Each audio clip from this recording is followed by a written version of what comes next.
You're watching the Auction Network.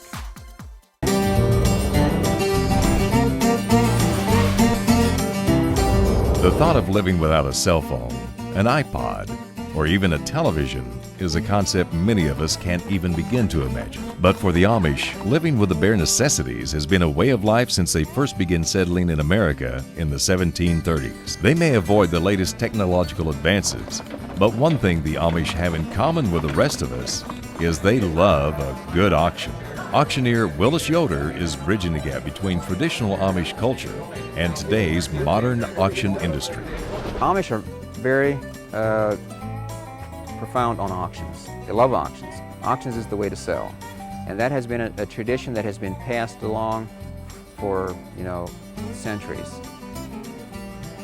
And auctions are very, very well accepted amongst the Amish community. While many people attend auctions as a fun way to acquire interesting and unique items, the Amish use auctions to buy and sell things they need for survival. We try and dress in plainer clothes and in plain attire.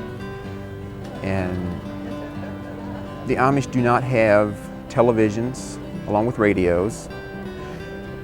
And the reason for that is to try and keep immorality out of the homes. And the children spent more time reading, spent more time with the family, with each other, and try and improve the family values.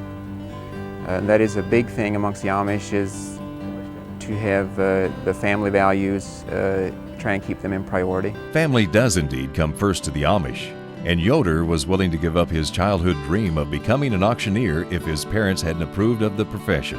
And one day I decided I want to go off to auction school. I didn't know exactly how to handle that with Mom and Dad. Back at that time, the auctions amongst the auctioneers amongst the Amish were not very popular at all, and actually a little bit frowned upon. It was something that they looked up as the standards were set a little bit higher than what they thought the base of the Amish. We're getting up into the world a little bit more. So it was like, are we keeping our guidelines into the fence where we, want to keep them here? But actually, it is now a very well accepted fact. There is probably literally 100 Amish auctioneers that that I could find across the country. Yoder doesn't have to look far to find another Amish auctioneer. He convinced his brother to get into the business, and the two formed their own company in the mid-90s. They've even managed to avoid the customary sibling rivalry. We do compete in being professional and doing everything the way it needs to be done, and handling our clients the way that we feel that a customer should be handled. Sometimes you need to be, take care of business. Business is business. And we also try and have a lot of fun when we sell. And it makes sure our crowd is enjoying every minute of it, and they're glad that they came. And then whenever they're having fun and having a great time, they always spend a lot more money. Having a good time and auctioneering go hand in hand, but it wasn't easy convincing some of the traditional Amish town folks to give the Yoders a chance. Obviously, when we first got into the business, there was some Amish that we obviously wouldn't get their sale because they didn't think that we should be auctioneers. That has changed. We now do most of the Amish auctions in our area. And when we did our first Amish auction, we were asked to not use speakers. And I am all about speakers. Not very far away. I love good sound, and you take my speaker away, it's like taking my shoes off on auction day. But that was rather challenging. But those are a few of the challenges that we had faced going in. And now, of course, we have our speaker systems now consist of literally thousands and thousands of dollars worth of speaker systems. And good sound is very valuable. Willis honed his auction skills by entering many local and national competitions. His persistence paid off, and in 1998, he was named Michigan State Champion. It was a great challenge, and it's always a lot of fun being in competitions. And of course, I entered the Indiana competition a few times, and I was two-time reserve champion in Indiana. And I did enter the national competition for the IAC, the National Auctioneers Association, for the World Championships there. And I was made it in the finals 2 out of my 3 times.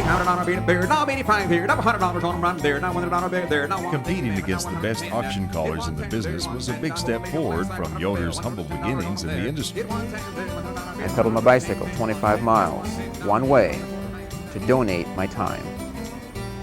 and that was very interesting. And I got to the sale, and I ended up selling most of the sale. It was about a 5-hour sale. It was we had an absolute great time, and not knowing that I didn't have to pedal my bicycle back home again in the middle of the night, the auction ended at about midnight. But I had a good friend there that happened to be from my area, and I was able to hitch a ride back home from him. But anyway, that's how I got started in the auction business. Although his start may not have been glamorous, Yoder has become a highly sought-after auctioneer. It isn't uncommon for one of his sales to have several thousand lots up for bid. We'll have between 500 and 600 head of horses. Friday we sell draft horses and harness horses, standardbreds, Amish buggy horses, which most of them will go for. And Saturday we sell riding horses and ponies. And as far as then and then we have farm machinery, a lot of farm machinery, between 500 and 600 pieces of farm machinery. The tractors, we usually have between 30 and 40 tractors. And then lots of miscellaneous items, saddles, you usually have 100, 150 or more saddles. And carriages, usually around 100 carriages. And we have a lot of tack, 2 full days of tack. We sell, Friday we run about 5 auction rings. Saturday we run usually 8, sometimes 9 auction rings to get everything sold in one day. We have a lot of miscellaneous items, shop tools, lawn and garden, just a little bit something for everyone. Some modern day buggy, yes, we see these on the road all the time, even though this buggy was also used back 50 years ago and didn't look a lot different than what it does today. For the open buggies, look very similar to what they did, many years ago. But our buggies are buggies with the tops on, which we have top buggies, hydraulic brakes on them. We had a heater in mine, but and curtains on it, the sliding door curtains. So it's actually in the wintertime, it's actually nice and cozy in there, unless it's get down to 0, 10 below 0, and it gets a little chipper. Most Amish auctions have a large percentage of non-Amish buyers in attendance, but it's not uncommon for Yoder to appeal to both audiences by selling in 2 languages simultaneously. All right, here now, what about $100 bill, $100 bill, $150 bill, per now 1.5 here, $150, now $140, now $200 bill, per now 2, but a bit $200, now $200 here, about $200 bill, per now $200 here, now $250, and now $250, and now 3, now about $300 bill, per now $300, per now $400 bill, per $400, now $400, now $350 bill there, now $400, it $400, $500, now $500 there, but get $500 bill, per now get $500 there, now sold $450 for call for $450. Thank you, Chief. I am proficient in selling in English and German, and I did have the opportunity to sell bilingual in a crowd a ways from home, that there was people there that could not speak English. So it was very interesting, and I sold like 70% in English and 30% in German. And always obviously made sure that folks that could not speak English were always on the same page with me, and it worked out very well, and it was a very interesting and exciting adventure. Of course, in our Amish culture, we always have Amish people at our auctions, and we flip it back and forth a lot just to have fun and break the monotony, But as far as if the opportunity arises, it's something that we can do if needed. Perfecting the auction chant takes years, even in just one language. A good auctioneer must be able to not only sell an item, but hold the audience's attention in the palm of his hand. There is a rhythm to the auction chant. Everybody's rhythm varies. Some people are a little bit more choppy than others. Some people like that better than, some people like a variation of rhythm. And we always like to put a fluctuation of rhythm in the auction chant, not so you don't bore your audience. And, go up and down and all around and just keep a good rhythm flowing and keep everybody's attention to where they can actually enjoy the stay. Everybody always asks an auctioneer, are you one of them guys that always talk fast? Yes, we do talk fast, but we also try and talk plain and be very understandable when we do talk fast. It's not all in talking fast, it's in being well understood. And everybody needs to know exactly where they're at when you're selling. You have a lot of people in the audience that might be their first time at the auction. They're not used to following that fast rhythm, so you need to be very understandable, plain, clear, and distinct, so everybody knows exactly where they're going. A good auction and a fast-paced moving auction is keeping the people in the rhythm, keeping the people their focus on the auctioneer and what is being sold. If all of a sudden you get off to the wayside and it sounds like a chicken house in the background, it's time to regroup the audience. And it always happens. A lot of times I just say, hey folks, I need all your attention, folks. And and however you want to do it, but just maybe make a weird noise or something and grab everybody's attention and refocus them. You've got to refocus them.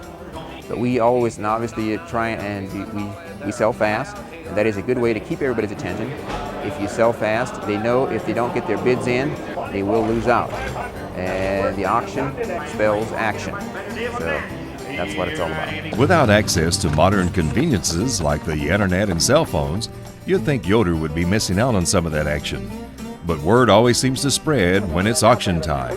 In certain ways, yes, it might hold us back a little bit. But we had, of course, the internet. We don't have computers, so we don't have our own website. But we see auctions on our state association calendars and the National Auctioneers Association website and calendars as well. We do have a phone number.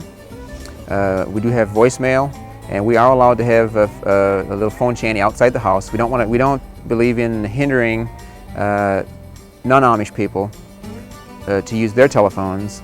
So for that reason, we have our own telephones. They're in a little booth outside the house, and then we have voicemail as well. And maybe 50% of the time, the phone calls are able to be answered, and sometimes not. So, but we always do try and get back in a timely fashion, with our messages. To help offset these communication issues, Yoder has found a way to maintain his traditional Amish roots while embracing today's modern technology.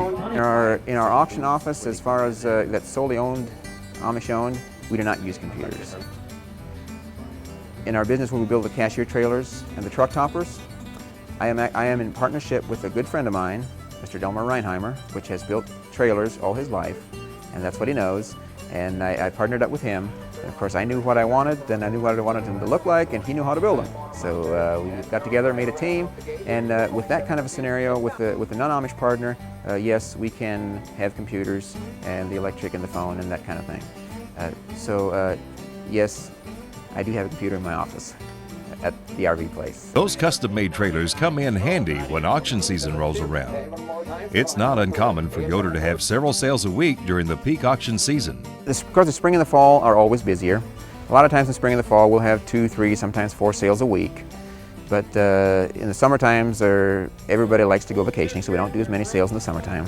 It depends what kind of a sale you got, you probably be all right. But we like to steer our customers to where we think they're going to get the best dollars for their money on their retirement that they plan on selling out. So basically, we do it anywhere from depends on the year, between 50 and 100 auctions in a year. We do a lot of farm equipment auctioneers. We do some real estate, and we're getting into another segment that we're starting up, another segment of the business that to get into luxury home real estate. And we've done a lot of government auctions in the past for like the state of Michigan, municipalities, that kind of thing. And we do a lot of estates and those types of auctions. Farm equipment auctions, dairy cattle sales, and horse sales and stuff like that is still one of the favorites. And quilt sales is one of I love quilt sales. I love quilt sales. Now that he's well established, Yoder is proud to consider himself a pioneer among his Amish peers for venturing into the auction profession. We have paved the way in some matter in our area, most definitely. And it was definitely a challenge. And we also respected the elders and the idea, so we didn't want to cross the fence on that. It has definitely been a challenge, and there's many, many more followed behind us. To register for future live auctions, go to auctionnetwork.com.